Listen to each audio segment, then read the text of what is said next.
everyone, I am Riame F and I am representative of Group 6. Let's talk about mean, median, and mode, and how can use them for our daily life. First, let me teach you the easy trick of remembering the mean, median, and mode. Well, note it down that the mean and the average are the same thing.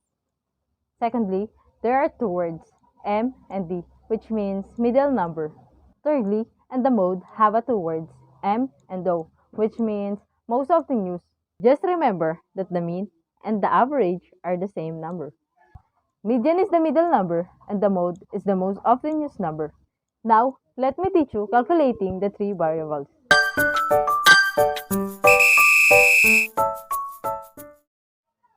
Calculate mean, median, and mode. For the following dataset, we know that the mean and the average are the same thing. So I will add all these numbers 3 plus 2 plus 5 plus 6 plus 6. There are 5 numbers present in this dataset. So I will divide this number 5 when I add this number using calculator. So I get 22. 22 divided by 5, I get 4.4. So the mean or average number of this dataset is 4.4. Now, what about median? Well, we know that median and middle are the same number. Write all this number ascending order 2, 3, 5, 6, 6. There are 5 numbers present in this dataset. 5 is an odd number. We know that median is the middle number. So in this dataset, this 5 is the median because there are 2 numbers present at the left side of 5. And there are 2 numbers present at the right side of 5. So 5 is the middle number, or we say that 5 is the median of this dataset. Thirdly, what about mode? Well, we know that mode is the most often used number. We can see that 6 is used twice in this dataset. Means the mode of this dataset is 6. Just by this way, we can easily calculate mean, median, and mode of any dataset. And next, we're going to calculate the standard deviation of a set numbers. There's 2 formula you need to be aware of. The first one. This is the population standard deviation. This formula is represented by letter sigma. That's the standard deviation. It's equal to the sum of all difference between every point of the data set. And the population mean.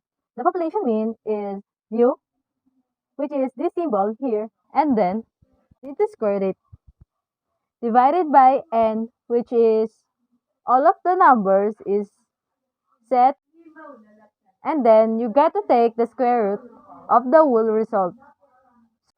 So, that's the population standard deviation. Next formula is the sample standard deviation. So, let's say if you have just a sample population, not the entire population, if you just have a sample data out of entire data, then you want to use this formula S, which is the standard deviation is equal to sigma, the sum of the difference between every point in the mean. Here is the mean. That's the sample mean is the other equation we had. The population mean represented by mu.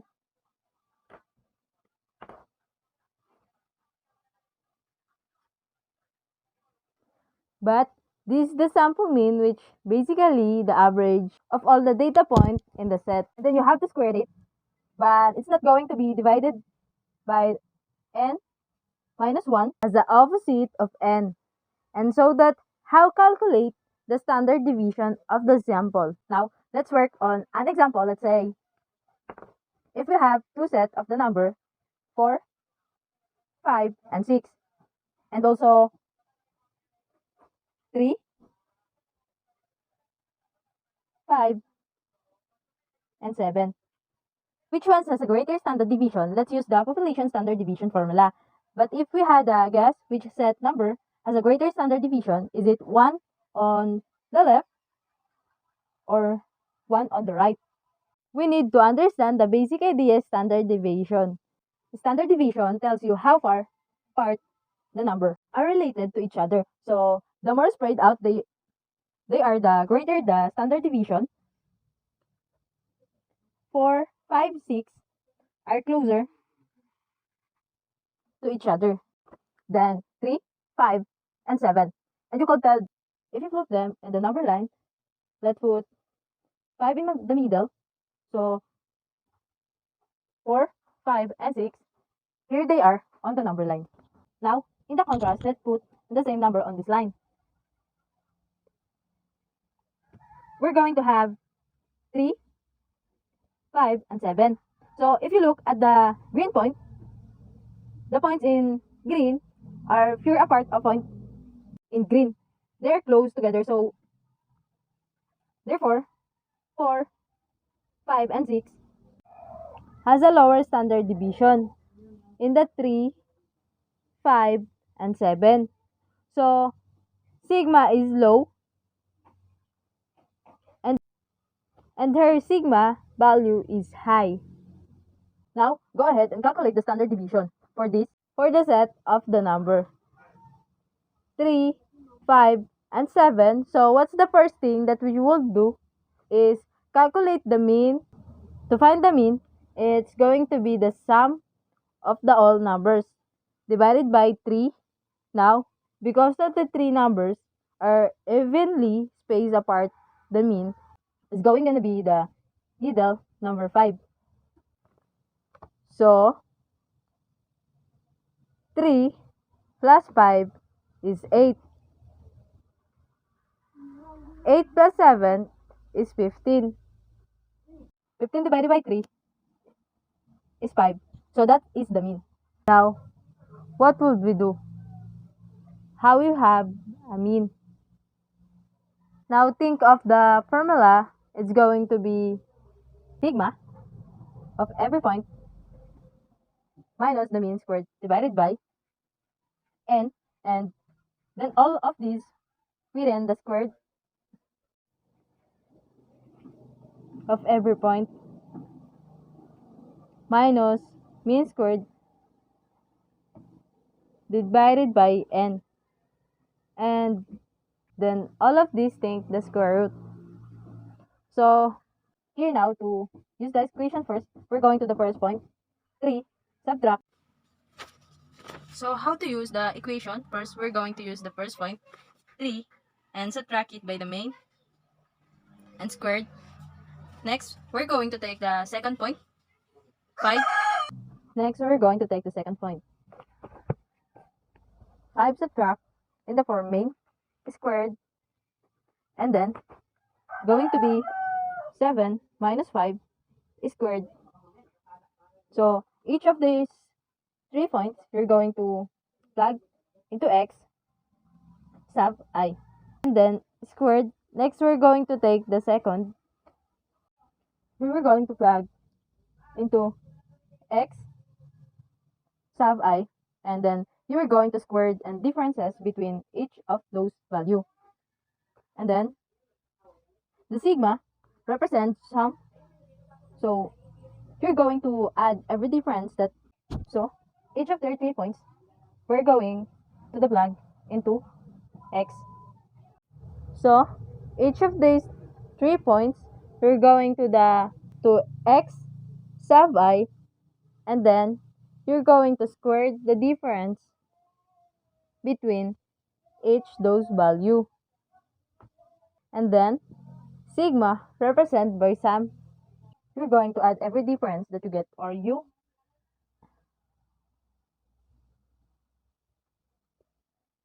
going to add every difference that you get, or you can add the square root of every difference that you get. Now let's divide it by n. So n is the number of inside, so n is 3. Then we're going to take the square root of the entire 3 minus 5 is negative 2. Negative 2 squared is negative 2 squared 4.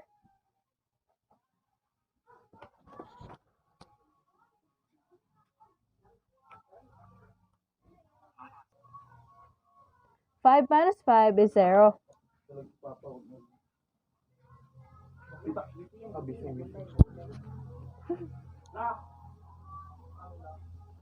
4 plus 4 is 8. So, we have the square root of 8.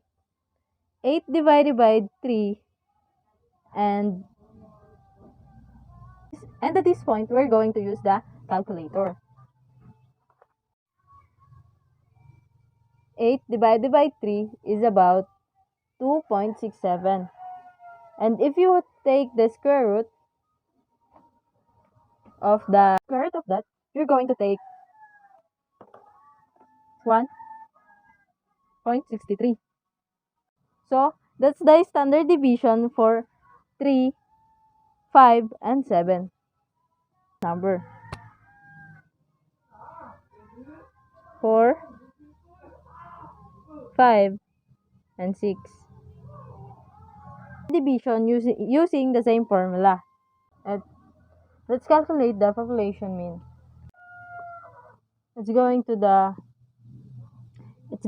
be 4 plus 5 plus 6 divided by 3.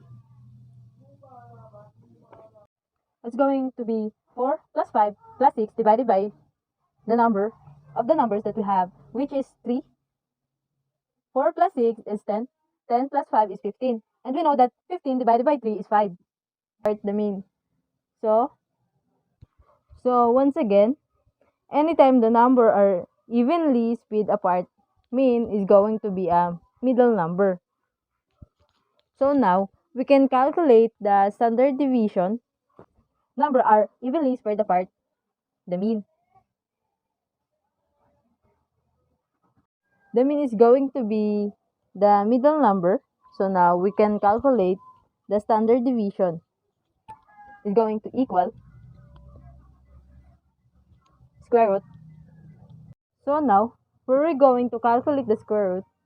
But before we do that, let's calculate the difference. So we can calculate the standard deviation. So the first difference, we have first number is going to be 4. And we're going to subtract it from the mean. 5, subtract it from the mean. And then square it from the mean. And then square it, and then after that, last number is 6. This is going to be 6 minus 1 squared.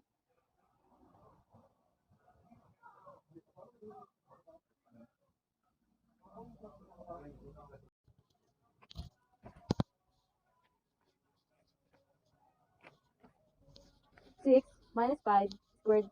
Now let's divide by n, and let's not forget to take the squared and the squared and the square it. The next number is 5. Let's not forget to take the square root of the entire thing. 4 minus 5 is negative 1. 1 squared is simplify 1. Negative 1. Negative 1 squared is simple 1. 5 minus 5 is 0.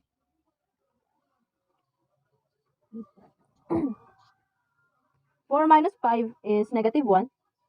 Negative 1 squared is simply 1. 5 minus 5 is 0. 6 minus 5 is 1. And it's all divided by 3. 1 plus 1 is 2.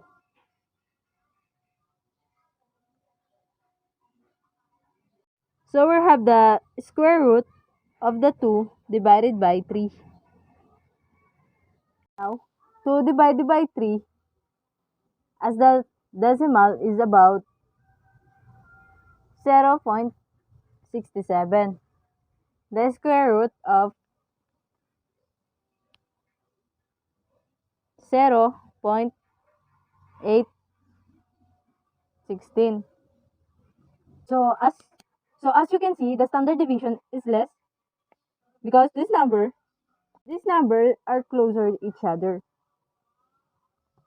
other. they're not far apart from the mean, and the other example, 3, 5, and 7, they're fully apart from the mean, which is 5, 3, from 5, 4 is going to the unit away from 5, and that's why the standard deviation is so much less. Now, let's go back to the first sample. We said that population standard deviation is approximately 1.63. The variance is a simplified that squared of the standard deviation. So 1.63 squared is equal to 2.66. Now keep in your mind this is a rounded answer. So remember what the exactly, but once you squared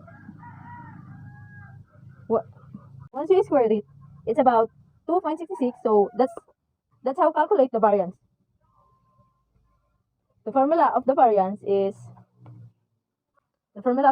basically the sum of all the squared differences between every point and population mean divided by n. It's basically the same formula without the square root symbol.